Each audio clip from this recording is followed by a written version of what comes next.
then let's go to what it really is. Then when we talk about the power of melanated people, when we talk about who we really are as guys, and understanding that our melanin is so powerful and it connects us in a way that the reason why they fear black, the reason why they fear is because the lack that they have of it. So then when you see what, Dr. Francis C. Wellesley talked about, is that fear in that just genetic annihilation, deficiency of when you have a person that has the lack of pigment, the lack of melanin, that they know that they will be annihilated. So therefore, however they got the power, they have the lack of compassion. That melanin comes with compassion. Melanin comes with soul. That we call it soul. We soul brothers and sisters. That's the melanin that connects us. So the people that don't have it are a little, and I'm gonna say this carefully, are a little less, and where the term actually comes from, because I'm bringing it all the way back around to Minister Farrakhan, to where they may not have the compassion or the when they were sent to the mountains of Caucasus, when they didn't have the power of the sun, that the sun then started to deteriorate them. So then they're acting out of fear, they're acting out of low self-esteem, they're acting out of a deficiency. So therefore, the only way that they can act is evil. The only way they have to rob, steal, rape, kill, and fight or flight, in order to survive. Exactly. So then these people who didn't have what we had, and when I say we, I speak of the melanated people. Right. They had to be savages. They had to be barbaric. Because they're in these Nordic mountains. They're in these rough, torrential environments. So they're acting as animals. Right. So they're the ones that are actually closer to animals. They're the ones that are actually the true savages. And then they built up such this I don't want to say warrior, but they built up such this conquering barbaric mentality. Okay, so y'all just heard that clip right there. And Nick Cannon is currently trending on Twitter. I don't know when this video is going to go up, but he is currently trending #1 around the world because of the audio in which you just heard. And I can honestly tell you, Nick Cannon told absolutely not one single lie. Even when he tried to dance around a little bit of what he wanted to say, he ended up, in so many words, being very blunt. So I don't know why he tried to PC his way out of it when he really couldn't really do it, because it's hard to tell something like that and be as covert as you possibly try to be. And he has pissed off a lot of PC people with the statements he made, especially the part when he says that they're like animals and they're the true savages and everything like that. And I don't know why PC would get so upset when their media has created so many stereotypes thrusted onto black people for centuries, and then put it out there as if that's how most black people, or the vast majority of black people, are.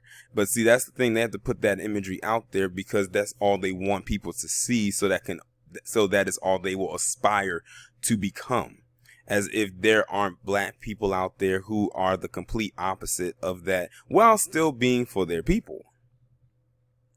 Like I said, Nick Cannon said absolutely nothing wrong in his statements. This is a new day that we're in. First, you had Deshaun Jackson posting up that image, with that quote. You saw the video I did about that. Of course, they made him bend the knee. But it's out there. It's out there now, so it is what it is. But then Nick Cannon, I swear, I think Nick Cannon was very strategic in him leaving America's Got Talent. Because it's like he knew he had a different purpose and he could not serve that purpose being on that show or being in anything considered to be mainstream. I think he's actually come to grips that he will not be in anything major mainstream again like he was early on in his career. But he still has part ownership of Nickelodeon, so he's still going to collect that bag. And he's doing his own thing more on the independent circuit, which I can respect wholeheartedly, because he's now free to really speak his mind, and he knows it on those other platforms he wouldn't be able to. So he ended up getting out of America's Got Talent before they had an opportunity to fire him. That was a power move right there. A lot of people didn't catch that, but that was a power move right there, to leave before they get you out of there, because he already knew that other shoe was about to drop. So now he's doing these almost like these radio style podcasts, in which you just heard him just say right here. And then, you're going to, of course, have PC coming out there and saying, well, that's racist and that's this and that's that. But did he lie? See, here's the thing. PC, don't get it twisted. PC knows their history.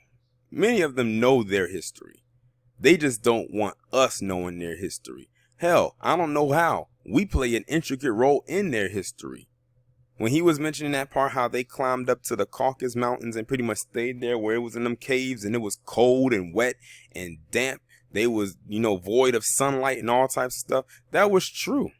Like when they say we're the children of the sun and we have all the soul, like think about it. Why do you think a lot of black people just have natural rhythm, how they can find beats very easily just by listening to something on the first go around? But when a white person tries to find the beat, it looks off. Like everything is just off about it.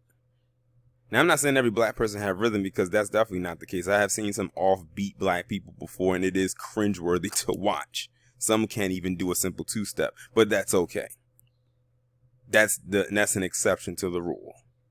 But when it comes to palm colored, unless they really, really have it in them to really move on a choreographed base, many of them lack rhythm, and it is very cringeworthy to watch. I'm telling you, if you've never had the opportunity to see it one time, you'll never want to see it again. But it all goes back to the statement, he also mentioned about Francis Cress Welsing and, the genetic annihilation. That's something else that they don't like to talk about either, because that's a major fear that many of them have, is and here's the thing. That's the crazy part about it. They implemented the quote unquote one drop rule. They implemented the social construct of race, but see, now that it's working against them and not beneficial to them anymore, now they want to get rid of it. But see, it's been ingrained for hundreds of years. The social construct of race is here to stay. It's not going anywhere, especially in this climate that we're in. It's always going to be a topic of discussion. This establishment was founded on it. The systems put in place was founded and still runs on it, quiet as it's kept. But now they throw money in it, so now they can say that it's a class thing. But don't get it twisted. It's still a race thing as well, because race is kind of interchangeable. They go hand in hand. They really can't have one without the other, because you can be a black person that has a lot of wealth and they'll still see you as less than, because you're black. As a matter of fact, they'll probably hate you more because they feel that that wasn't the box they created for you. That wasn't the lane they created for you to drive in. You was only supposed to be one of a few things, and anything outside of that wasn't for you. And how dare you step out of your lane? How dare you climb out of that box? How dare you climb your way up out of that barrel of crabs? How dare you? That's probably what's going through many of their minds. That's why when some of them have so much less than, they get so mad when they see a black person who is extremely successful. Or they'll start asking you, like, what kind of car is that? How much did you pay for that? That's none of your business. Or whenever they talk about a black man and his money, that's none of your business how much money he's making. You're not helping to spend it. You didn't help contribute to it either. But it's a fear. It's more than just the melanin thing. It's more than just that. It's the fear of loss, that they have done so much to get so much in the most savage way possible, that they fear losing it. The fear of losing power, the fear of losing positions that put them on a throne that they do not want to be dethroned. Especially if that means making room for the person that they tried their hardest for so long to make a permanent underclass. Why do you think they keep allowing all these other groups to come over here and get these set-asides that were meant for us to keep us pushed down even more. What they're doing is they're trying to put a footprint in before they're on their way out. They want to make sure that by the time that they are gone, that we're still at the bottom. They hate it. Now, of course, this is not me saying that all of them are like that, but when I say they, I'm talking about a collective. And the thing is, I will be firm in my stance because look at how many of them have been acting just this year. I don't even have to go past 2020. And it's only July. We aren't even through the entire year yet, and look at how many of them have been acting. Now, of course, we could go back. But, it is what it is. And like I said, Nick Cannon was not wrong in his position. He was not wrong in his stance whatsoever. I happen to agree with what he said. And like I said, he tried to tiptoe around it, but he couldn't. Like when he tried to say that he didn't want to say certain things, he couldn't help but really say it. When he came out and said animalistic and savage and conquerors, that's not being PC. That's not being politically correct. That's being as blunt as you possibly can without going overboard with it. Like I said, and also, like I said, PC gonna say, oh, how wrong he was. And, this was, he was being anti-Semitic and everything like that. Not one time in his statement did he mention anything about Jewish people. He was talking about Caucasians. See, they tell on themselves every time. Every single time. Because I saw some people in them comment section talking about, oh, he was being anti-Semitic. He wasn't talking about that group. He was talking about palm-colored people who Jewish people actually happen to be, as far as social construct-wise, fall into that group. But many of them, some of them cannot separate the two. Well, they try to separate the two. Of course, not every palm-colored person is Jewish. We know that. But most of them, if not damn near all of them, are palm-colored, whether they practice Judaism or not. And even if they do or they do not, many of them do practice racism and white supremacy. That's another thing that they don't like to say, because they've had to put themselves or try to put themselves in a state of oppression. And they figure, oh, I can't be racist because I belong to this group. I went through this and went through that. That way they can see if they can successfully do that, then they can throw that back onto us and try to become a new oppressed class. But we see right through the smoke screen. But shout out to Nick Cannon for uttering those words, because they definitely were very poignant. They were definitely on point, and they would, they were the truth. You can't deny. You may not like it, but like they say, the truth does indeed hurt. All right, this is an update.